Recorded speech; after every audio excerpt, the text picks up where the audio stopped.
Hi fam, and welcome back to my channel. So just to apologize, well, not to apologize, I just need to explain myself.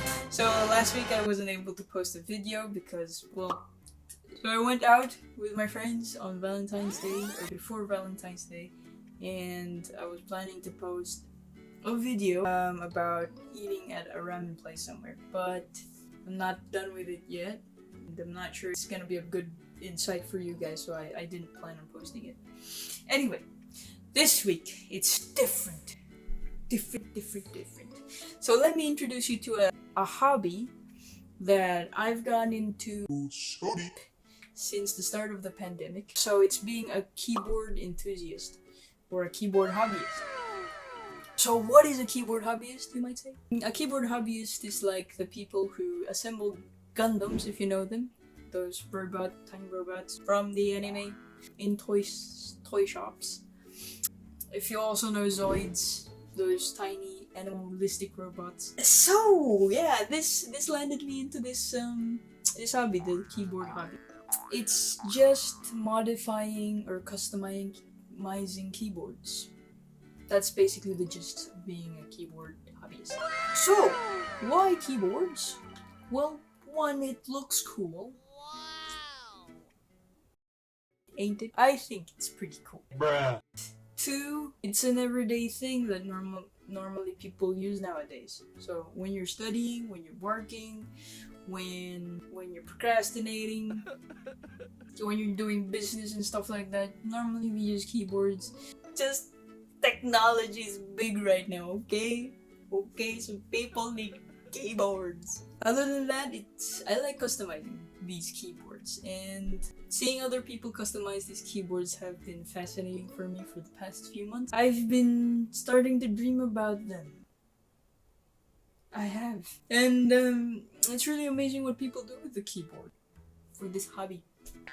So, my goal of this video is to customize my keyboard to become quieter than it already is. But for you to understand what I'm doing, we need to go through just the basics. Well, basically, I'm gonna teach you what I learned at the start of this hobby and some of the terms that I started here when I started this hobby, just so you would get an idea on what I'm planning to do today and why it looks very tedious and stuff.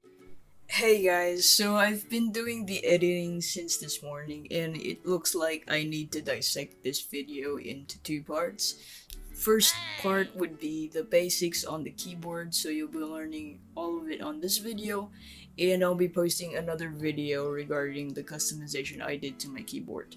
Let's start off with 5 parts that you need to know about keyboards.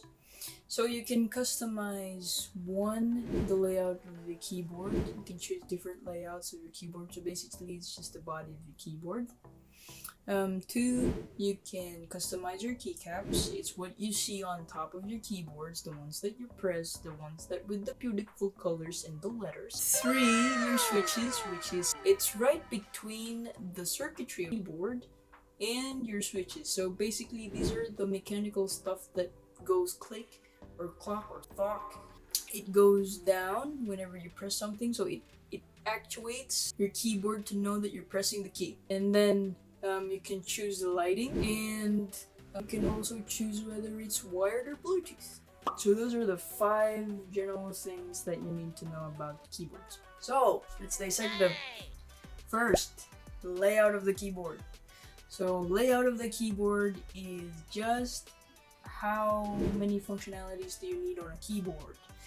So do you need a full-size keyboard with a numpad, with your function 1 to 12, with your print screen button, your delete button, the page up and down button? That's basically your full-size keyboards.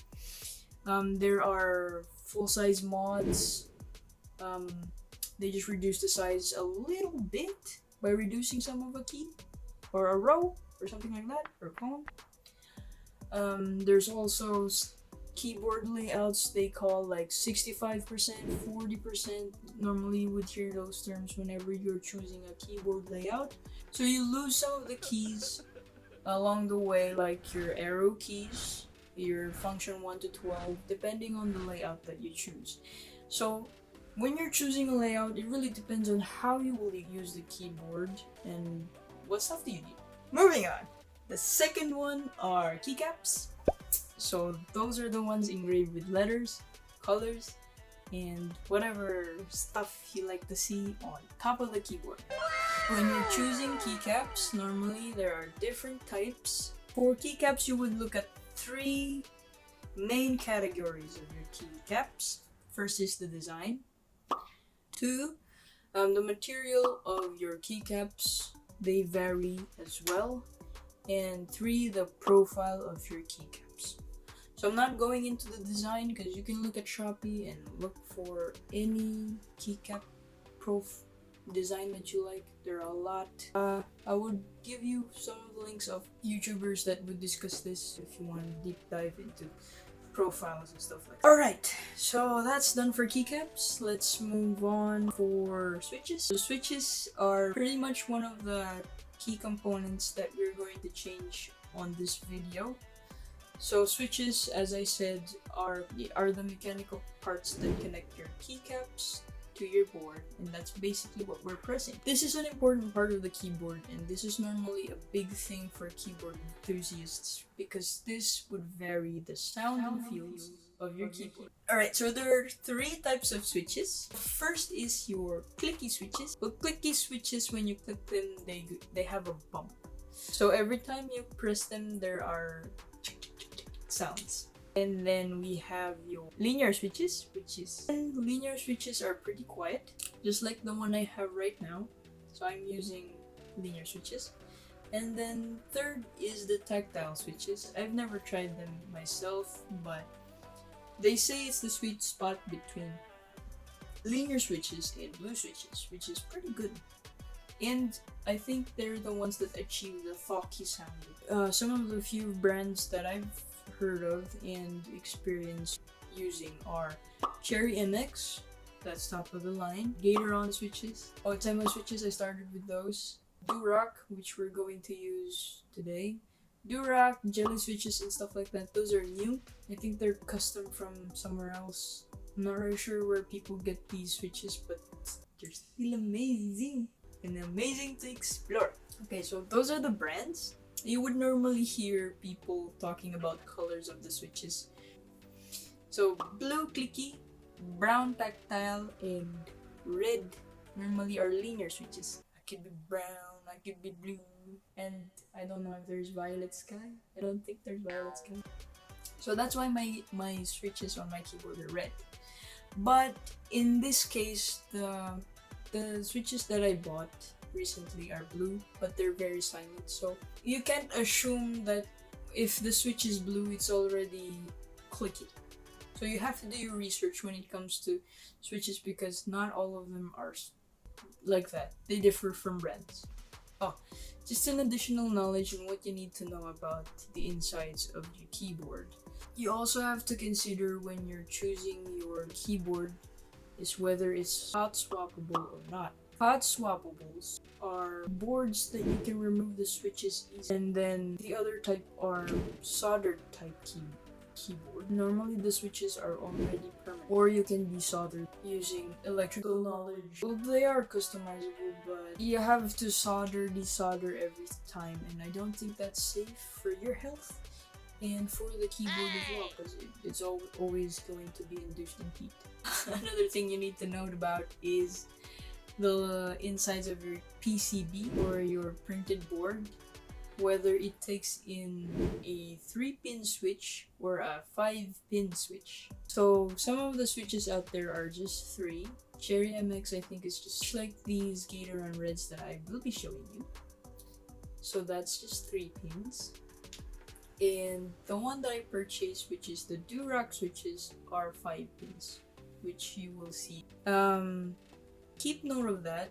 Make sure that your board is compatible to 5 or 3 pins so that you won't have a hassle of purchasing wrong switches in the long run. So that's switches. For lighting, there's just basically 3.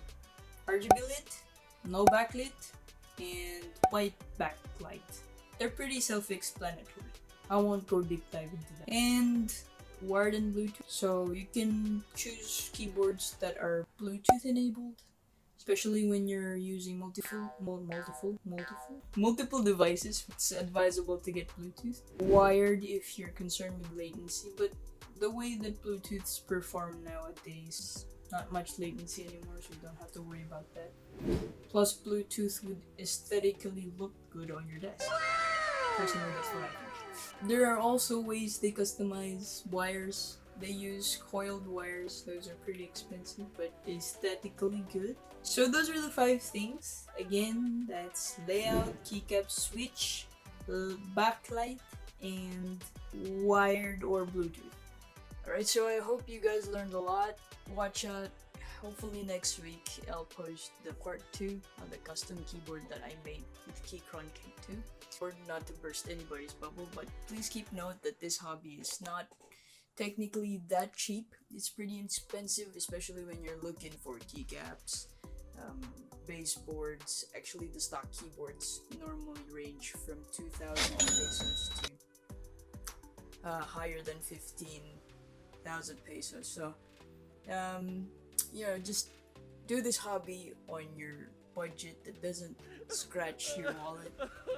Make sure to always consider your needs first before your wants. Hopefully this was a helpful guide for you if you want to start learning about keyboards like me, and hopefully I'll see you on part 2. Bye guys!